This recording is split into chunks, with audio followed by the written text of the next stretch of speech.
tanan, good afternoon everyone.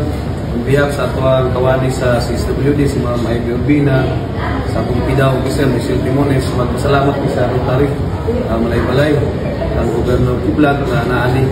So, dako kini katabang sir, gani ang Malay-Balay, grabe gid ang drive yun na ibutangan yun kani sani responsible person na agi PIDA officer.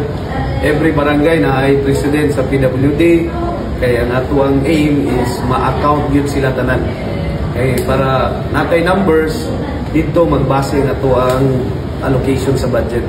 Kaya lisod kayo na mag-prepare og annual budget niya, wala tayo data coming right from the ground yun. Every barangay, so this is a challenge sa itong PIDAW, sa itong CSWD na every barangay, kinanglan mahalan din nato ilagay numbers na no one will be left behind. Kanang yun. And I know, sa napulot ni siya, I know na manungagan panipon-pon, sa hinay-hinay lang. So, from the bottom of my heart, salamat po sa Rotary. Okay? So, I hope na daghan po paawat kaninyo kay para mas mahagkap yun ang among trabaho. Pero, kanihunta na trabaho, kanina responsibility sa city government of Malay-Balay, but you know, na ang atong funding is limited ra gyud. Daghan kayo ang gaan atong allocation.